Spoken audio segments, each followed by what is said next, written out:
Good morning. Good morning. I about didn't click it in time after my intro went off. I'm sorry about that little split second there. I didn't click my video in time. Good morning. Hope you have a good morning. We're going to read another, I ain't going to call them chapter, but it's every so often he named the part of the book something else. So we read Rolling the Dice yesterday, and we read The Power of Self-Disruption. And then we read whatever you call it the first day.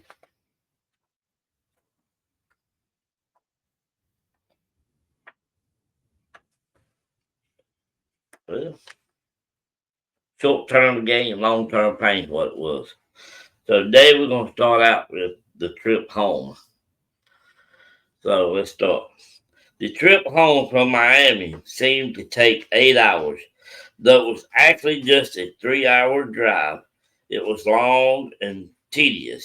It was actually just a 3 hour drive. It was long and tedious. After all, trying to maintain the perfect speed limit, not too fast, not too slow, was difficult, even for a gangster. It had taken 30 minutes to find a place. I felt was a hold on a minute, make sure I didn't turn 2 pages. Nope. Taking 30 minutes to find a place I felt was secure enough to get out of the car and stow the backpack in the trunk.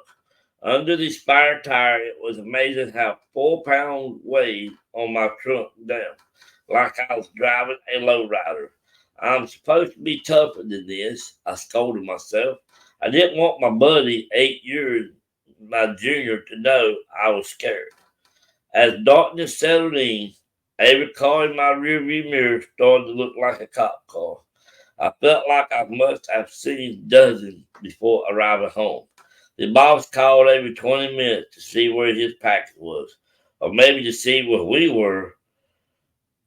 After all, we were the package.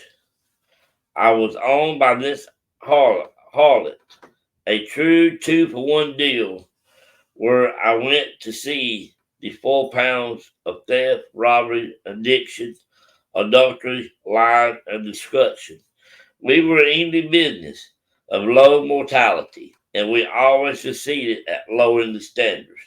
When we pulled up to my house on Sugarloaf Key, my buddy jumped out and got into his own car. Let me know when we go again, he said before driving off. When he pulled away, I walked out onto my dock, overlooking the canal. The night was suddenly eerie quiet. I could hear the chatter of the TV and the neighbors laughing, floating from a house across the water.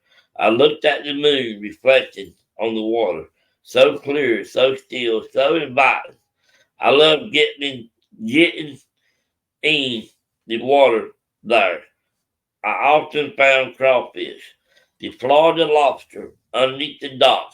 My son loved to see Daddy in the water, and he would join me with water wings on.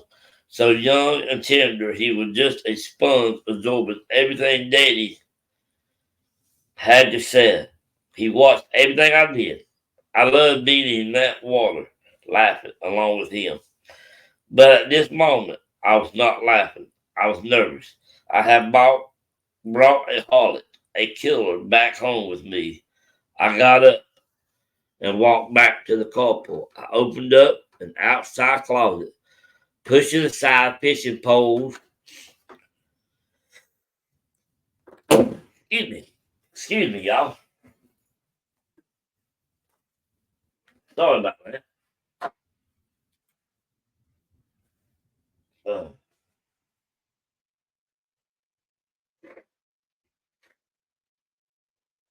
sorry. Everything else, Dad might keep in the garage closet, pushing away fishing poles, strollers, toys, everything else, and Dad might keep in the garage closet. Everything that pointed to family and unity, and stashed the package inside. Then, as casually as I could, I walked in the back door and got ready for bed. Around midnight, I woke up for the 10th time. My wife and my son were sound asleep. I looked out the window, just waiting for something to arrive. I wasn't sure what, restless. I got up and took my hold on 1 minute. Took my Smith and Wesson 45 out of the closet and put it next to my bed. Not enough. I went out into the kitchen. I placed the Smith and Wesson 357 L frame by the back door and a shotgun in the pantry. Good thing I'm not nervous. At 7 a.m. the next morning, a Cessna 172 took me to Panama City. It was a 4-hour flight, and the views was great. When we landed, I met the boss in the bathroom of a tiny fixed base operation air terminal, which is a place for non-commercial private aircraft, and handed over the 4.4 pounds of anxiety. Then we parted ways. The boss was leaving right away for Country Music USA. He would be bringing a lady home with the weight of all my shoulders. I found a chicken wing sanctuary and ordered 3 times what I needed. After all, I could. I made 2 bills that first trip. $2,000. I always made bills, not bucks. $2 meant 200. I headed home. 4 days later, we were back in the business. This time, I needed 3 kilos. Why not? If I made it to count, I grew the business. It got easier. What started as an anxiety trip so became the sedative that blocked out all the other pain. When business was good, everything else lost its importance. The restaurant, the failure, the disappointment, I could hide it all in that backpack.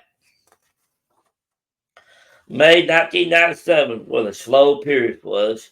The price of cocaine in Miami was skyrocketing and availability was limited. Usually when that happened, it meant that someone decided they wanted more money for their product. Simple. And supply and demand economics at work. The product was available. It was always available, but the price was always changing. The folks in Nashville started complaining about the prices as well, so we started purchasing smaller quantities. It just made a trip to Nashville to drop off a delivery. The day before, when I got a call, there seemed to be a problem with the quality of the several of the packages. I called the folks in Miami to register my concern. No problem, we'll swap it out, they replied. So we are arranging a trip next week to swap out a few packages. 2 weeks later, I got a text from my dad on my pager, 30-17-21. By then, I knew well what that meant.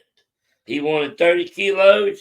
He was willing to pay $17,000 each, and delivery was to be on the 21st. It was a rather large order. I sent a message to the folks in Miami and waited for the reply.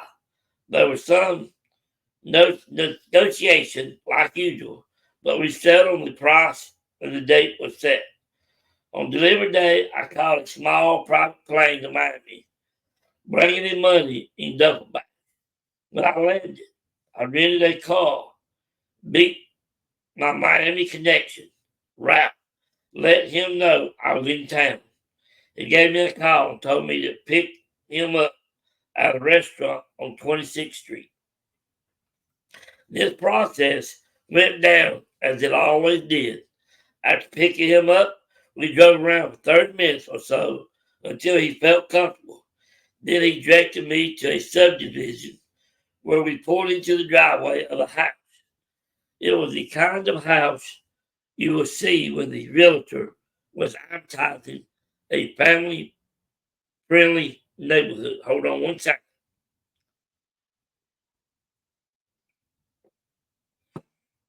We took the money inside and counted the bundles. The money was banded together the same way each time. Hundreds in $10,000 stacks a group together to make 100,000. 50 in the $5,000 stacks group together to make 50,000. 20s grouped together in $2,000 stacks to group together to make 20,000. It never took too long to count the money. Next, we left the money on the table and got back in the car. The money and the drugs were never the same location. If a bus goes down, you don't want to lose the product and the cash. We drove for another 30 minutes or so, eventually pulling into another neighborhood and into the driveway of another all-American house. I backed into the driveway and Ralph got out. About 2 minutes later, he was back and placed the package in the trunk. We done this enough that I knew the rhythm. Once the package was in the trunk, Ralph would bid me goodbye and said he hoped to see me again. He would never get back in the car once the package was in the trunk. He would not take the risk of getting caught. In over 3 years, he had never came close to doing anything of the sort. I was getting ready to pull out of the driveway when Ralph stopped. He asked if I could wait a second, as he needed to get something, and wondered if I could drop him back off at his car. Alarm bells were blaring in my head. This could not be good. I had always trusted Ralph. But then again, there really was there no honor among thieves. I didn't know what to think. I just nodded. As Ralph walked back into the garage, I took my Smith & Wesson 45 out from under my seat and moved it to the slot between myself and the door, making it quickly accessible by my left hand. Ralph got in the car and we started driving down Southwest 8th Street. After a few minutes, he broke the silence. Mikey, the cocaine is no good, he said in his Cuban accent. I remember the problem from 2 weeks ago and the difficulties with the return and exchange of the product. Hey, we can't have any more problems with the quality, I said. The yo-yo is perfect, Ralph replied. Yo-yo being slang for cocaine. But you know what I think? I couldn't fathom what he might have been thinking or what he was about to say. Ralph leaned forward and pointed up toward the sky. I don't think God likes people selling cocaine. My head was spinning, thoughts racing. Ralph and I had done every deal together. He could not be saying this after all. He had to be as greedy and blind as I was. Ralph didn't know that I had been hanging out with Christian men for a few years. I even gone to Bible studies at their houses. I started to love these men whose lives absolutely fascinated me. They were so sure of themselves, yet so humble. They were loyal husbands, and they seemed to practice what they preached. I loved being around them. That just wasn't my lifestyle. I was drinking, drugging, and selling millions of dollars of cocaine. As I was driving, my life was flashing before me. My eyes, as I was driving, my life was flashing before my eyes. My family and my children, the memories of everything I had heard about God. Hundreds of thoughts filled my mind with no complete clarity in just a few seconds. What did you mean? I finally asked Ralph. Mikey, Jesus Christ, no like cocaine, he replied in his thick Cuban accent. After today, me no more. My heart is now for Jesus. We were quiet. Neither of us said a word for the rest of the drive. Finally, I pulled up to his car. He opened the passenger door got out and looked back at me. Mikey, be careful. I will pray for you. Pray for me? Why? Did not pray for one another. We did not pray for one another. We bought and sold cocaine together. Hold on one second.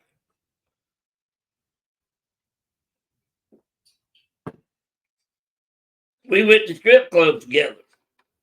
I felt numb. The drive to the Fort Lauderdale FBO felt like it took twice as long as usual. My dad called on the way. I lied and told him I was stopping for food. In reality, I just couldn't talk. I felt convicted. When I got on the plane, I prayed and asked to be delivered from this greed machine that had me in its clutches. I wanted to stop, but I did not know how to tell my dad. I was still worried about the wrong father. I have found my personal value in selling cocaine and pleasing my dad. I told him I wanted to take a break and focus on the restaurant for a couple of months. We could continue what we were doing for now, just with someone else. So someone else filled my shoes. I never flew to Nashville again. Never went to Miami to see Ralph again. On August 15th, 1997, the Drug Enforcement Administration, DEA, started arresting folks in Nashville. I'll leave out the details, as I certainly do not want to glorify anything we did. But on that day, my world began to unravel. However, peace was on its way to my heart. Peace would arrive on September 6th. That's all for today. That's about 20 minutes. Remember, God loves you. Remember, a drug lord can become saved. A drunkard can become saved.